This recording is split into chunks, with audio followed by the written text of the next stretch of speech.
Hola, apreciada iglesia, bendiciones en Cristo Jesús. ¿Cómo están? Qué bueno que estás allí dispuesto pues para prepararte, o preparándonos, mejor dicho, para escuchar la palabra de Dios. Les saluda a su hermano William Gallones y contento pues de una vez más interactuar contigo. Le damos la gloria a Dios, gracias a Dios por esta hermosa oportunidad.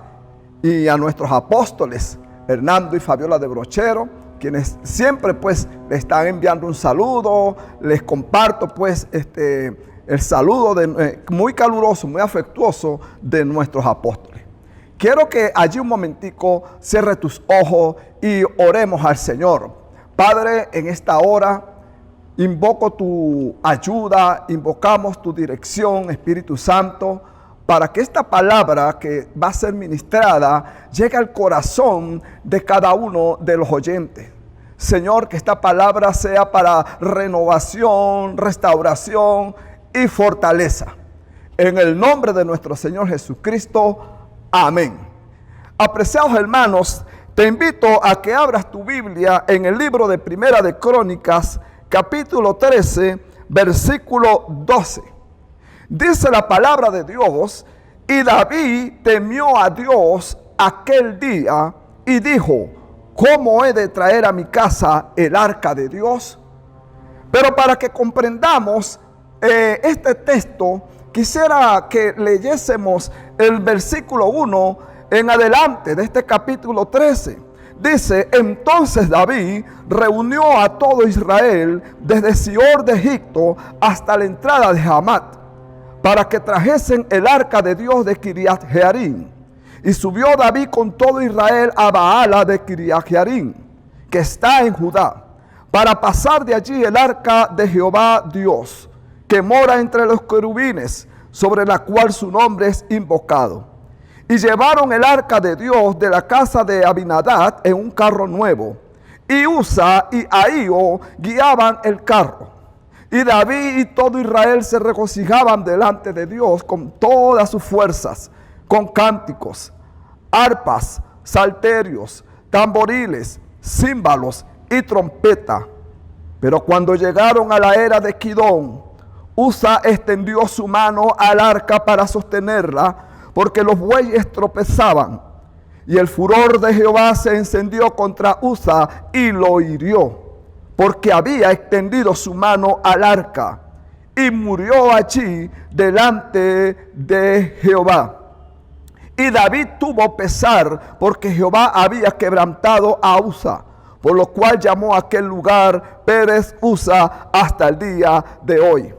Sabes, apreciada iglesia, apreciado hermano, una cosa o no es igual hacer las cosas correctas que hacerlas de la manera correcta. David estaba haciendo algo bueno. David estaba haciendo algo correcto. David estaba realizando un traslado, nada más y nada menos que era del arca de Dios. David se dio cuenta que el arca de Jehová no podía estar en la casa de Abinadab. Si usted ha leído la historia, cuando los filisteos capturaron el arca, dice que lo tenían en el campamento de los filisteos, y fue tan terrible esa noticia que eso trajo una tragedia, un dolor para el pueblo de Israel. Pero luego que los filisteos regresan el arca y llega otra vez a las fronteras del pueblo de Israel, estuvo en casa de un hombre llamado Abinadab. No se sabe cuánto tiempo estuvo allí. Algunos dicen que 20 años, otros dicen que 30, otros dicen que duró, 50 años, según los historiadores. Bueno, sea el tiempo que haya estado en la casa de Abinadab, David se dio cuenta un día que ese lugar no era para estar el arca de Dios. El arca de Jehová tenía que estar en Jerusalén. David le había mandado a construir un tabernáculo, una casa para llevarla allá. Así que entonces dice que David prepara el evento.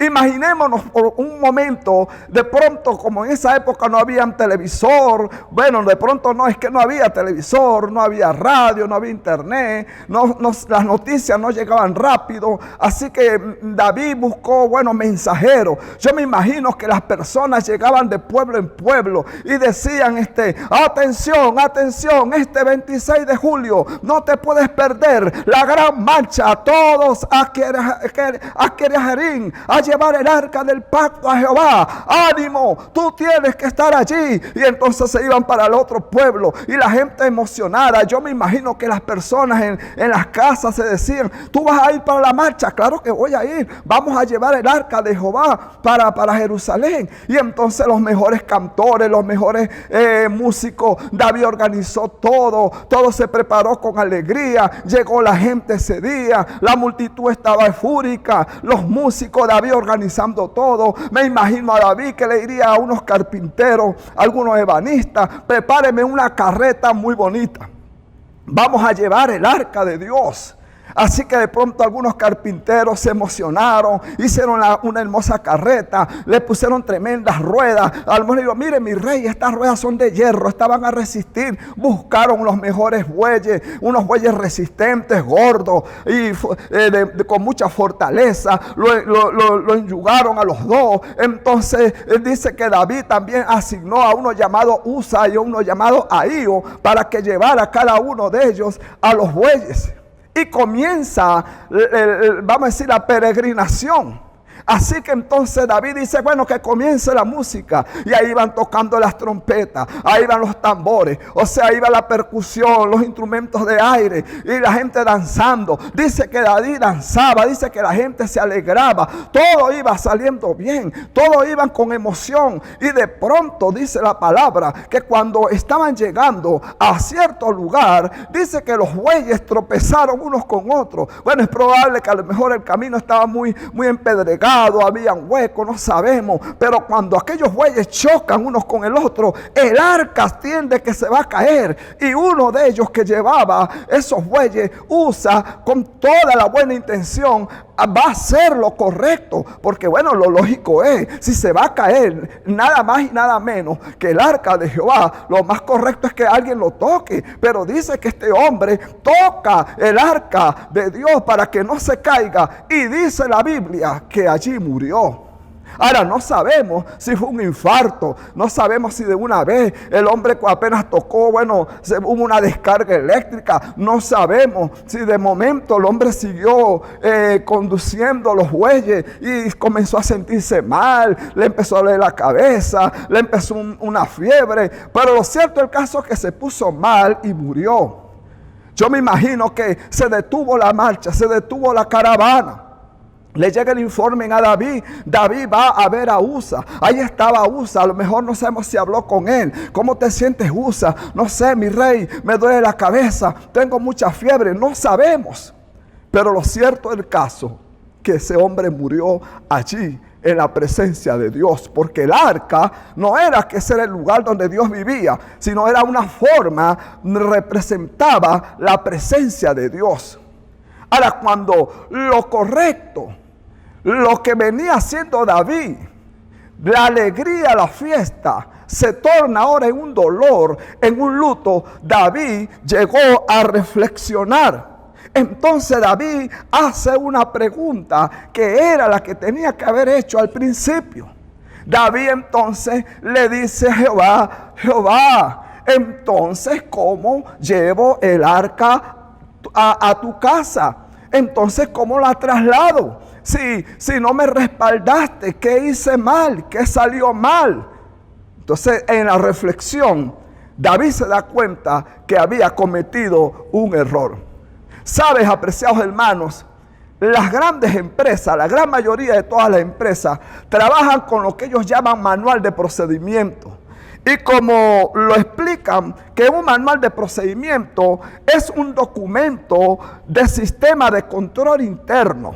el cual se crea para obtener una información detallada, ordenada, sistemática e integral que contiene todas las instrucciones, responsabilidades e información sobre política, funciones, sistemas y procedimientos de las distintas operaciones. Quiere decir que cuando David entonces va y consulta con los expertos, le dicen: vamos a consultar el manual de procedimiento. ¿Qué pasó? ¿Qué hicimos mal? ¿Saben? Una vez yo trabajaba en una empresa y yo quise hacer algo correcto en esa empresa. Y tenía que trasladar, bueno, yo vi que unos tubos estaban allí y cada vez que yo veía esos tubos, ya sé, esos tubos se ven como incómodos. Entonces yo quise sorprender al jefe, yo quise como ganarme el favor del jefe. Y un día que él no fue y no había muchas cosas que hacer en la compañía, yo le digo a algunos muchachos que estaban allí: oye, vamos a mover esos tubos para acá. Y comenzamos a mover esos tubos, pasamos pero prácticamente todo el mediodía movilizando unos tubos y unas vigas. Cuando llegó el jefe al otro día, yo pensé que me iba a ganar un elogio, un aplauso. Oye, William, lo hiciste bien, te felicito. Fue todo lo contrario, porque entonces el jefe llegó: ¿quién me movió esos tubos que estaban allí? Y yo me quedé callado. Y entonces los trabajadores, bueno, todos me señalaron a mí. No, bueno, William dijo: bueno, William, ¿qué pasó? ¿Por qué tú me moviste esos tubos? No, jefe, es que no, eso no se mueve así, tú estás loco, ¿cómo tú vas a mover eso para allá? Porque allá llueve y se oxida. Entonces yo quise hacer algo correcto, pero no lo hice de la manera correcta, porque todo tiene un manual de procedimiento, todo tiene una forma de hacerse las cosas. ¿Y cuántos de nosotros a veces por falta de conocimiento de ese manual cometemos errores? Ahora, vamos a ver cuál era el manual de procedimiento para trasladar el arca. Bueno, cuando David le citan Números capítulo 3, versículos 5 al 12, dice: y Jehová habló a Moisés diciendo: haz que se acerque la tribu de Leví y hazla estar delante del sacerdote Aarón, para que le sirvan y desempeñen el cargo de él y el cargo de toda la congregación del tabernáculo de reunión, para servir en el ministerio del tabernáculo. Y guarden todos los utensilios del tabernáculo de reunión y todo lo encargado a ellos por los hijos de Israel, y ministren en el servicio. Quiere decir que allí no se decía que el que tenía que trasladar el arca era el rey David. Ahí no se decía que los reyes eran los que tenían que encargarse de esos asuntos. Dios a cada persona le asigna un ministerio. Dios a cada persona le haga una responsabilidad, y nadie puede usurpar la responsabilidad que Dios le ha dado a otra persona. Cada quien está ungido por Dios para realizar tareas, y cuando alguien de pronto quiere hacer cosas que Dios no lo ha llamado, entonces está haciendo como lo que le pasó a David. Fíjense, era nada más y nada menos que el rey. Sin embargo, él no estaba autorizado para eso. Entonces David se dio cuenta: error número 1, yo no soy el autorizado. Sabes que aquí, cuando vemos que Jehová escogió la tribu de Leví, también hemos venido hablando, el apóstol ha estado hablándonos sobre la gracia de Dios. Y ya nos estamos preparando para esta hermosa convención, que bueno, ya tenemos una tremenda expectativas sobre guardados por su gracia. Y cuando nosotros vemos esta parte de la escogencia de Leví, no se crea usted que Leví Dios lo escogió porque eran la mejor tribu, los mejores hombres, los temerosos de Dios. No. Precisamente Leví venía marcado por un rechazo de su mismo padre. Acuérdese allá en Génesis capítulo 49, versículo 7, cuando ya Jacob está agonizando, llamó a sus 12 hijos, y a cada hijo le está soltando una palabra de bendición, pero no a todos le soltó palabra de bendición. Hubieron a unos que le dio una palabra de exhortación, y muy fuerte, como en el caso de Leví y Simeón. Ahora, observe lo que pasó allí en ese momento. Ahí estaba el viejito Jacob con su voz casi apagada. Entonces lo llamó y le dijo: Simeón y Leví son hermanos, sus armas instrumentos de violencia.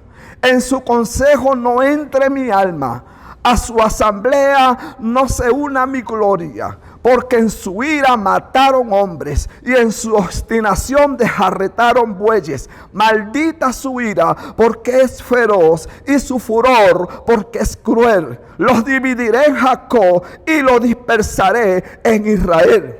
Wow, cuando tú escuchas eso, ¿cómo saldría Leví y Simeón de delante de la presencia de su padre? Ahora, ¿cuál fue la causa? Bueno, cuando tú lees también la historia, te habrás dado cuenta que en el libro de Génesis capítulo 34, la hermana de ellos, una muchacha llamada Dina, fue abusada por un hombre llamado Siquén, de la tribu de Siquén, al llamado Amor. Este hombre se enamoró de esta muchacha hebrea y la mancilló. O sea, no esperó respetuosamente, sino que la enamoró. Me imagino que la esforzó. Prácticamente fue una violación.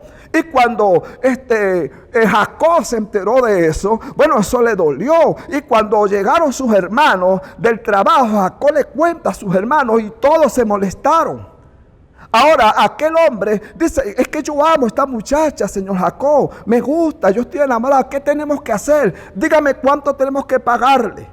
Y tú sabes cuál fue la propuesta de Jacob, de Leví y Simeón y otros. Le dijeron, bueno, papá, vamos a decirle que, bueno, que se hagan como nosotros, que se circunciden. Si de verdad ellos quieren que nuestra hermana sea parte de ellos, y que ellos sean parte de nosotros, entonces que ellos se circunciden. Y como el hombre amaba a Dina, dice que el hombre aceptó la propuesta. ¡Qué tremendo! Así que este hombre enamorado se paró en la puerta de su campamento, y a todos los que pasaban por ahí le decía, necesito que todos los hombres se circunciden como se circuncidan los hebreos, porque quiero casarme, quiero ser parte de esa tribu. Entonces todos aceptaron. Bueno, imagínense, ya hombres adultos circuncidándose. Imagínense ese dolor tremendo. Y cuando dice la Biblia que cuando ya tenían el tercer día circuncidado, wow, que tenían el dolor muy fuerte, que les ardía aquello a los hombres, entonces dice que Simeón y Leví planificaron un asalto. Y Simeón y David entraron al campamento. Y claro, esos hombres con qué valor iban a agarrar la espada. Eso estarían así. Ay, no, me duele. Es el dolor, porque eso duele. Cortaba ahí su prepucio. Bueno, ellos aprovecharon la oportunidad y asesinaron, mataron. Cuando Jacob se dio cuenta, Jacob le dijo, ¿qué hicieron, muchachos? Hicieron lo incorrecto. Así no se procedían las cosas. Bueno, y lo dejó así, pero el día que ya Jacob está a punto de morir, mire lo que les suelta ahora y les dice eso. Ahora, así que Leví estaba destinado a andar errante. Pero ¿sabes qué? A ese hombre que estaba errante, sin una ciudad fija, que vivían errante, que prácticamente venían marcados por esa sentencia de su padre, bueno, la gracia de Dios alcanzó a esa tribu de Leví. Porque allí es entonces donde leímos en Números capítulo 5, versículo 12, donde Dios le dijo a Moisés, apártame a Leví, ellos van a ser los únicos encargados para ministrar mis asuntos, para llevar el arca, para saber cómo tenían que movilizar ese elemento que llevaba, que representaba nada más y nada menos que la presencia de Dios. Aleluya. Y ¿sabes algo, apreciados hermanos? Leví es un prototipo de nuestras vidas también. Porque cuántos de nosotros llegamos errantes, llegamos marcados, muchos llegaron despreciados al Señor por su mala conducta, por sus padres, por sus madres. Entonces muchos eran alcohólicos, muchos eran borrachos, muchos eran asesinos, idólatras, hechiceros, bueno, pecadores de todo tipo, el pecado de inmoralidad. Y la gracia de Dios por medio de Jesucristo te alcanzó y me alcanzó. Y ahora esos que éramos errantes, errante en el libro de Primera de Pedro, capítulo 2, versículo 9, te dice: ahora tú eres un real sacerdocio, tú eres un linaje escogido, tú eres un pueblo adquirido por Dios, para que anuncie las virtudes de aquel que os llamó de las tinieblas a su luz admirable. Aleluya. Y ahora ese que antes era alcohólico, ese que antes era un drogadicto, ese que antes andaba errante, ahora ministra como un apostolado, un pastorado, enseña, es un profeta, es un maestro, es un músico, es un adorador, eres una servidora en la iglesia, eres un servidor en la iglesia. Todo eso por la gracia de Dios. Así que por la gracia de Dios tú estás aquí. La gracia de Dios te ungió para tú ejercer el ministerio. La gracia de Dios te guardó a pesar de todo, para que tú ahora ministres los asuntos sagrados del reino del Señor. Aleluya. Por eso, como te lo dije en este título, a la manera de Dios. Cuando David se dio cuenta que hizo las cosas a su manera, reflexionó y dijo: yo no quiero seguir haciendo las cosas a mi manera, aunque parezcan correctamente. Entonces en Primera de Crónicas capítulo 15 versículo 2 al 3 dice: entonces dijo David, el arca de Dios no debe ser llevada sino por los levitas. ¡Ah, qué tremendo! Aquí David se dio cuenta, cuando David buscó el manual de procedimiento, se dio cuenta que no era él el que tenía que estar organizando esos asuntos. Y él dice: el arca de Dios no debe ser llevada sino por los levitas, porque a ellos ha elegido Jehová para que lleven el arca de Jehová y le sirvan perpetuamente. En otras palabras, no tenía que ser llevada por Usa ni Ahío. En la Biblia, en el manual de procedimiento, no dice que el arca tenía que ser llevada en una carreta. No dice que el arca tenía que ser empujada por unos bueyes. No dice que el arca tenía que ser 2 hombres llevando el mecate allí, el bozal de esos animales. Tampoco dice que el arca tenía que David tenía que preparar todo el ambiente. No. Dice que cuando David apeló al manual de procedimiento, entonces congregó David a todo Israel en Jerusalén para que pasasen el arca de Jehová a su lugar, el cual le había él preparado, y les dijo: mira, aquí David llama ahora a los levitas. David dice: vosotros que sois los principales, padres de la familia de los levitas, santificaos vosotros y vuestros hermanos, y pasad el arca de Jehová, de Dios de Israel, al lugar que le he preparado. Pues por no haber hecho así vosotros la primera vez, Jehová nuestro Dios nos quebrantó, por cuanto no le buscamos según sus ordenanzas. O sea, no lo hicimos según su manual de procedimiento.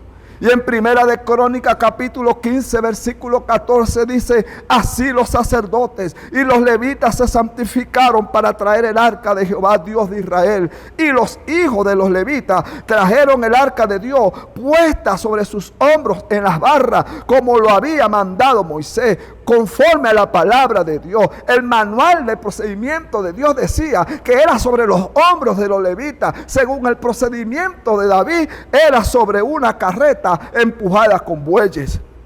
En Primera de Crónicas capítulo 15 versículo 16 dice: asimismo dijo David a los principales de los levitas que designasen de sus hermanos a cantores con instrumentos de música, con salterios y arpa y címbalos que resonan, y alzasen la voz con alegría. Bueno, en el manual de procedimiento de Dios eran los levitas los que tenían que encargarse de la alabanza y la adoración. David había organizado, David era que le había dicho a cualquiera: ahí canta tú, ponte tú allá, los trompetistas van. O sea, que David era como el dicho, David se vendía y él mismo se despachaba y se daba el vuelto. Él organizó todo, él pasó por encima todas las cosas. Así que a veces a mí me hace recordar a algunos dirigentes que todo lo quieren hacer ellos mismos y no asignan, no delegan. No, cada quien tiene una función que realizar. Aleluya. Así que la alabanza no tenía que ser llevada por cualquiera, solamente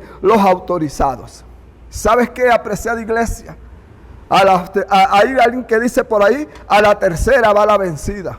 En el caso de David, a la segunda fue la vencida.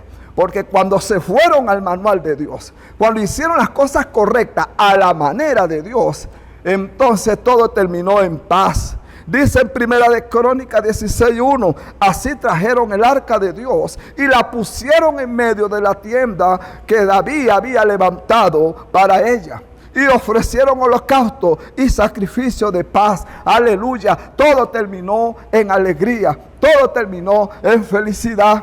¿Sabes? La iglesia debe volver en estos tiempos a revisar el manual de Dios. La iglesia no podemos nosotros estar improvisando. ¿Cuántas iglesias, cuántos ministros, cuántos pastores han hecho cosas correctas para el reino de los cielos, pero no les funciona? Porque se sale del manual de Dios.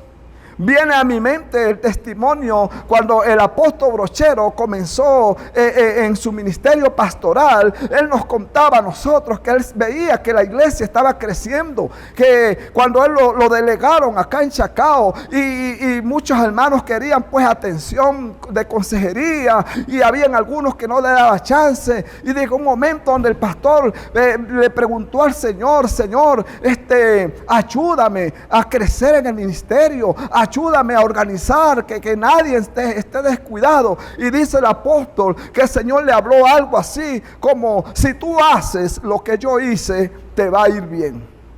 Ahora, el apóstol dice que él pensaba que lo estaba haciendo correctamente. Él dice: pero estoy pastoreando, estoy aconsejando, estoy haciendo las cosas bien. Pero cuando el Espíritu lo llevó a la palabra, lo llevó al manual de procedimiento, cómo Jesús organizó, preparó un equipo a su alrededor, y ese equipo fue que ayudó prácticamente a Jesús a extender el reino de los cielos. El apóstol comprendió que había que regresar a la visión de los 12, que había que regresar al manual de procedimiento de Dios, y desde allí la iglesia comenzó a crecer, y desde ahí somos una iglesia en crecimiento. Por eso yo respeto las estrategias de cada pastor, de cada ministro, pero si tú estás haciendo algo que no te ha dado resultado, vuelve al manual de Dios, vuelve al manual de procedimiento del Señor, y vas a tener una iglesia fructífera, vas a tener una iglesia prosperada, vas a tener un ministerio, aleluya, que tú vas a descansar, y que la iglesia toda se va a sentir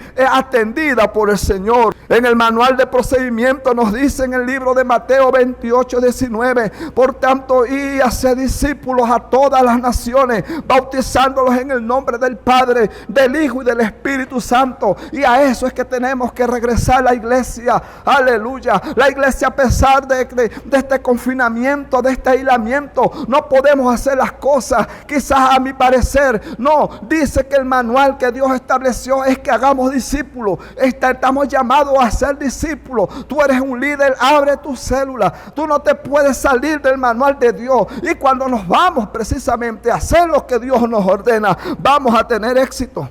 Aleluya. Sabes, también el manual de procedimiento te ayuda a cómo proceder para arreglar un conflicto entre cristianos. Si nosotros los cristianos, antes de arreglar un problema con un hermano, lo hacemos de la manera como Dios nos lo establece, vamos a tener éxito.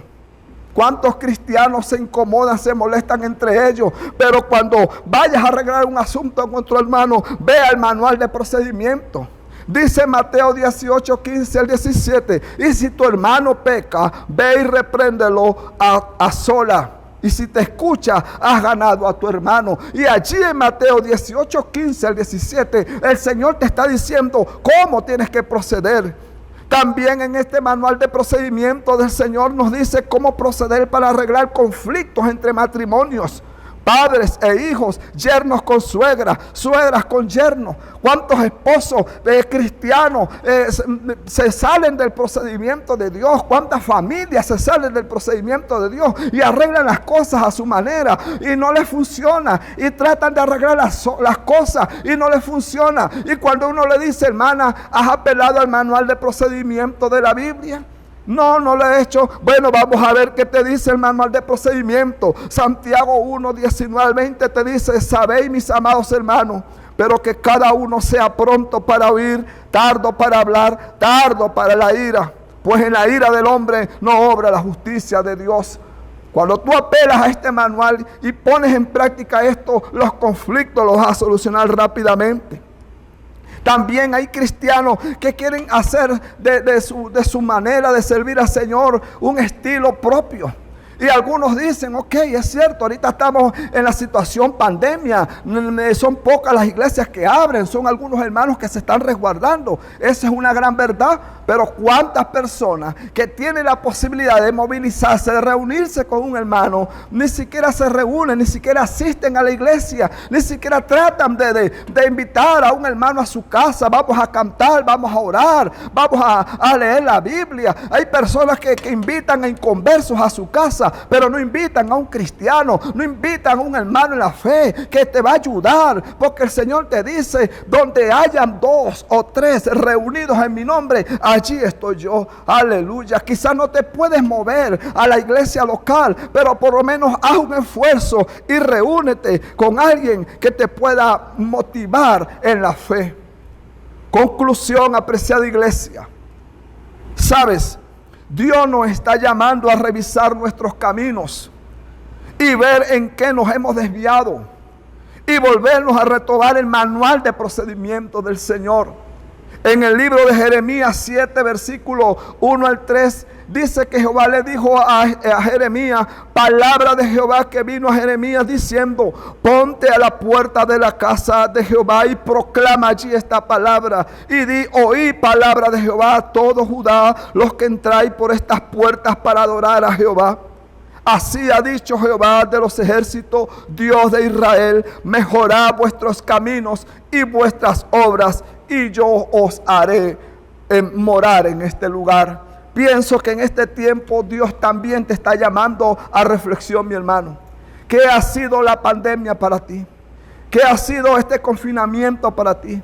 De pronto has perdido el contacto directo con tu líder. De pronto has perdido el contacto directo con tus pastores. Pero ¿cómo has andado?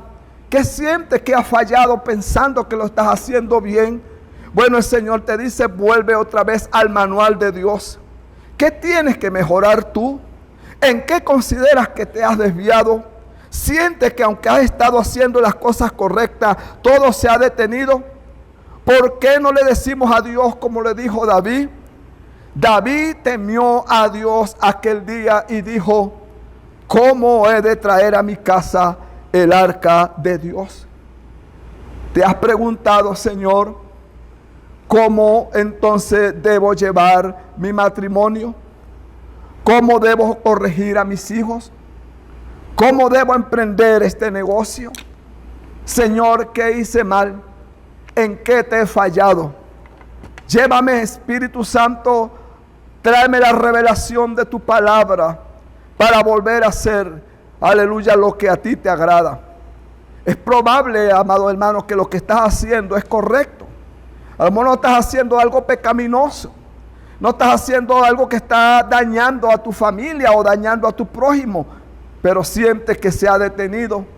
Entonces revisa y pregúntale a Dios, ¿cómo voy a llevar entonces esto?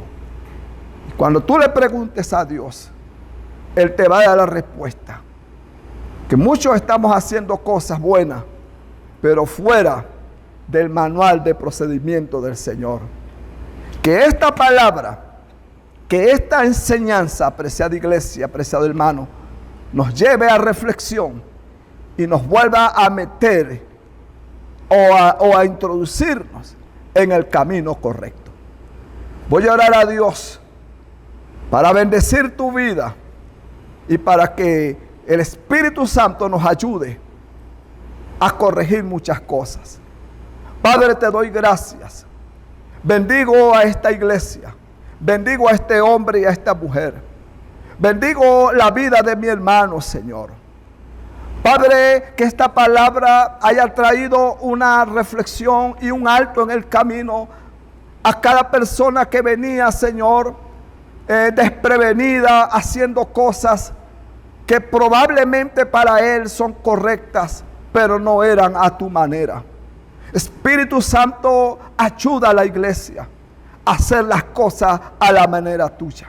En estos tiempos, Señor, que queremos ver tu gloria, que queremos ver, Señor, tu respaldo, que cada persona que fue llamado ejerza el ministerio al cual tú le has delegado. Que cada persona que ha sido, Señor, marcada para cuidar de tu templo para ministrar tus asuntos sagrados, lo puede hacer, Señor, apegado a tu palabra. Por eso te doy gracias y te doy la gloria en el nombre de Jesús. Amado hermano, Dios te bendiga rica y poderosamente. Amén. Bendiciones. Buenos días, preciosa iglesia. Dios te bendiga grandemente. Buenos días, amado oyente que estás con nosotros hoy participando en nuestra prédica online. Espero que haya sido de bendición para tu vida y te motivo de allí donde estás a que puedas hacer una oración conmigo. Repite allí desde tu casa: Señor Jesús, te acepto como mi único y suficiente Salvador. Inscribe mi nombre en el libro de la vida y no lo borre nunca jamás. Ayúdame a serte fiel y a permanecer en tu palabra. Amén. Si tú desde tu hogar has repetido esta oración, te invito a que te puedas comunicar con nosotros a través del número 0426-514-6900 para así poder recibir tus peticiones de oración y nos podamos mantener en contacto. Apreciada iglesia, hoy recibimos una palabra donde Dios nos direcciona las bendiciones que podemos recibir si hacemos y guardamos conforme la palabra que está establecida, conforme los principios que ya están establecidos en su palabra. Entonces, si tú quieres ser bendecido a través de tus diezmos y de tus ofrendas, que ya los debes tener listos, pues acata las normativas que ya Dios estableció en su palabra. No es la que tú quieras, es la que Dios ya tiene establecido. Por eso hoy oro y bendigo lo que ya tú dispusiste en tu corazón, diezmar y ofrendar, para que las ventanas de los cielos sean abiertas y haya bendición en tu hogar hasta que sobreabunde. Amén. Lo creo en el nombre de Jesús. Gracias, Señor, por cada uno de mis hermanos que pudieron ofrendar y pactar con tu palabra en el día de hoy.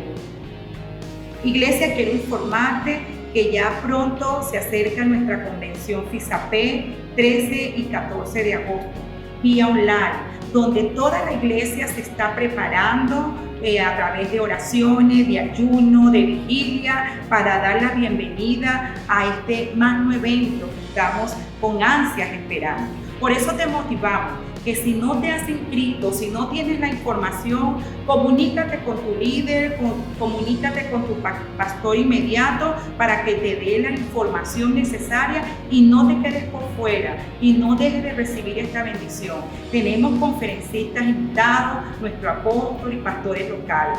Te bendigo y declaro una semana de bendición y de victoria para tu vida. Amén. Feliz tarde.